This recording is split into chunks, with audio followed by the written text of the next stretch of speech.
Good afternoon, my name is Ola Tamanova and I want to thank everybody who joins us in Ukraine Media Center Ukraine Forum. Today's day 471 of the full-scale invasion of our homeland by Russian aggressor, and today we dedicate our broadcast to the events around the detonation by the occupier of the Kakhovka hydraulic power plant. And now we will be talking about Zaporizhia nuclear power plant. Joining us online is Hryhorii Plachkov, the head of the State Inspectorate for Nuclear Regulation in 2017-2021. Mr. Hryhorii, good afternoon. Good afternoon. Mr. Hryhorii, so what's the situation in Zaporizhia NPP after the detonation of the dam of Kakhovka hydraulic power plant? What are the consequences for the nuclear power plant? The nuclear power plant it has a complicated situation since the 4th of March. They only stay fed with one electricity line. 5 energy blocks are in idle, one is in hot idle mode.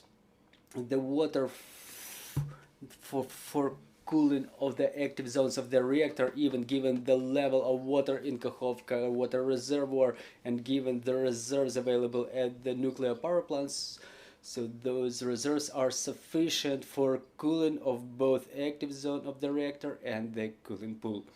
Mr. Hryhorii, how long will those reserves last? Well, it's a complicated question because, first of all, it's contemplated by the project that the minimal level of water in Kakhovka water reservoir will be sufficient for cooling of the active zone of the reactor and the cooling pools.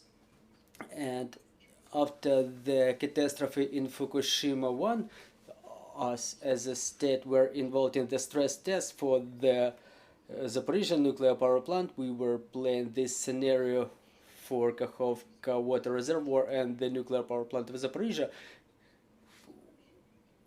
and the scenario of water level falling in Kakhovka water reservoir was considered too. There are alternative sources to feed the active zones of the reactor and the cooling pool by the alternative power sources for cooling of the pool and the active zones. So shortly, our Zaporizhia nuclear power plant will be able to maintain the cooling process. Yes, exactly. Well, there are different figures, but I can only express my own opinion. I think that the cooling pool should be sufficient for 1.5 months, maybe 2 months of emergency-free operation. There are reserves again in the nuclear power plant itself, but there are also the alternative sources to feed the cooling pool from the distance. Mr. Hryhorii, it's no secret to anybody that the latest activities by the occupiers in our land and the detonation of the dam became a moment when we all feel that the occupiers will stop at nothing. What are the scenarios that are worth considering in relation to Zaporizhia NPP? What are the worst case scenario that may unfold now that we realize that the Russians commit the acts of terrorism and Zaporizhia NPP is exactly the spot where they can continue exercising their terroristic activities? Well, again, it's a very complicated question. For the time being, it's extremely complicated, I would say, but in my opinion, they will not resort to some Fukushima or Chernobyl scenario close to their borders. The Zaporizhia nuclear power plant is not so far from the borders of the unesteemed Russian Federation. That's why I apologize.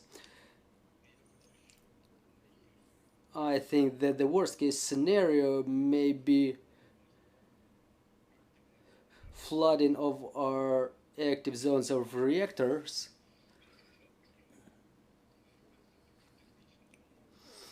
It's when such technical conditions are created when the nuclear fuel is melting in the reactors and the active zones are then unfit for repair, we will not be able to recover the Zaporizhia nuclear power plant and recommission it for further commercial operation. Even the detonation of the dam after we liberate them, we won't be able to recover it so soon and recommission it for commercial operations. So for me, this is the worst case scenario that I'm considering for the Zaporizhia nuclear power plant. There are numerous factors for this, unfortunately. Mr. Hryhorii, what is the role of IAEA in this process? How do you feel this role, and to what extent can they help us in this situation? I think that they are mostly a deterrent factor for Zaporizhia nuclear power plant situation. This is why I think that they are playing such a security role in the NPP, and there are attempts by the Director General to create the safety and security zone around the Zaporizhia nuclear power plant. And secondly, their task is to exercise control over non-proliferation of the nuclear material, which is present in huge amounts in Zaporizhia NPP. So let's wait for the visit of Mr. Grossi. Maybe if I'm not mistaken, it will be his third or fourth visit to Zaporizhia nuclear power plant. I think it may result in something tangible to make sure that the power plant is operating under safe and secure conditions. Thank you, dear colleagues. If we have questions on the floor, please proceed. Valentin Marchuk, Ukrinform. I have a question about the recommissioning of Zaporizhia nuclear power plant. Can you please tell us how can it be recommissioned after the occupation? Because we understand that the Kakhovka NPP is destroyed, where the coolant plant was taking the water from, and how this coolant plant may replenish its reserves.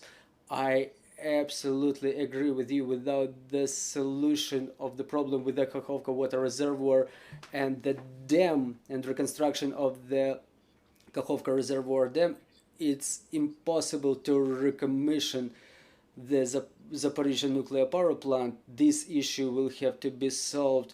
First of all, we will have to solve the problem with refilling of Kakhovka water reservoir and reconstruction of the Kakhovka dam. Is there any algorithm for such actions? What theoretically can happen, or what theoretically should be done to do it? Look, for the time being, we don't even understand the consequences of the destruction of the dam of Kakhovka HPP. All those problems can only be solved after the occupation and demilitarization of the facilities of both Kakhovka HPP and Zaporizhia nuclear power plant and other facilities which are a part of this complex, of this big hydroenergetic facility as Kakhovka hydraulic power plant. So again, without demilitarization, without bringing it back under Ukrainian control, solving this problem with Zaporizhia nuclear power plant and Zaporizhia thermal power plant is unfortunately impossible. Another question regarding the cooling pool. What happens if the level of water falls there, but at the same time it cannot be refilled to the necessary level? Look, there is the emergency plan for such cases near Zaporizhia nuclear power plant. There is yet another cooling pool of the Zaporizhia thermal power plant. In Zaporizhia nuclear power plant, there are mobile diesel generators that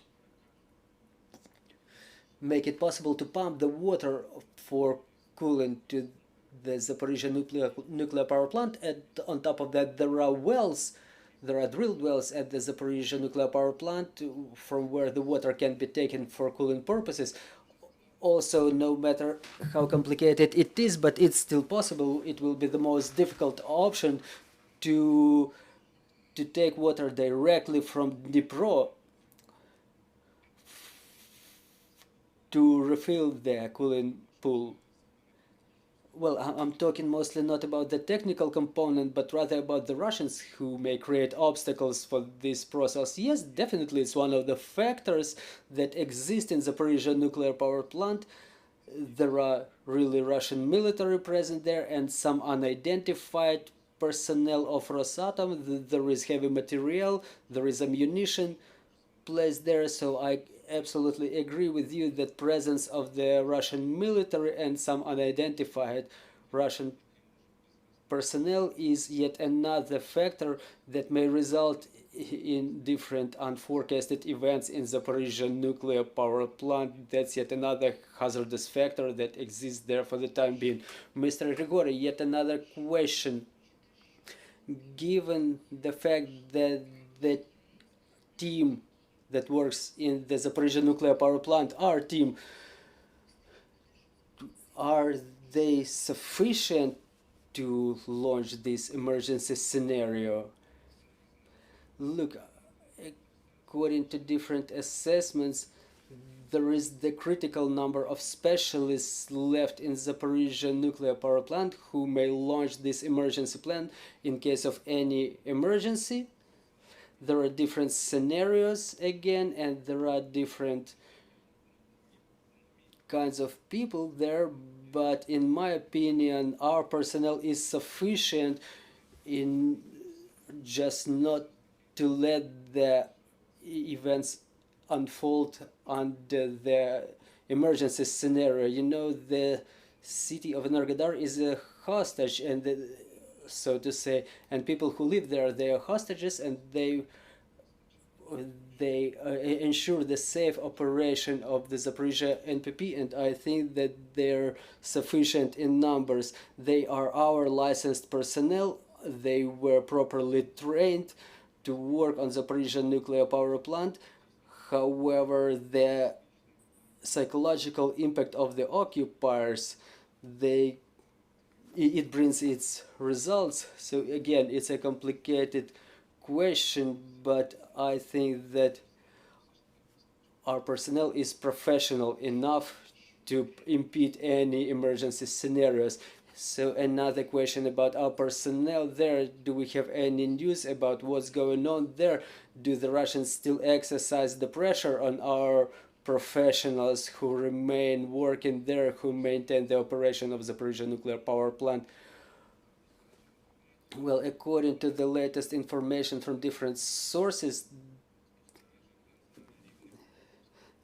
the personnel of the Zaporizhia NPP continue surveying and monitoring the level of water in Kakhovka water reservoir and the cooling pool, because they understand that it's almost an emergency situation. About the arrest of the people or throwing them into the cellars, I haven't heard any such stories within the last couple of months. So I think that even under the pressure, people still are able to fulfill their professional duties. Thank you very much for this broadcast. Thank you for the information. I'm reminding you, joining us was Hryhorii Plachkov, head of the State Inspectorate for Nuclear Regulation in 2017-2021. And right now our team is working on the schedule for Monday, so stay tuned, follow our announcements, work together for our victory, and glory to Ukraine.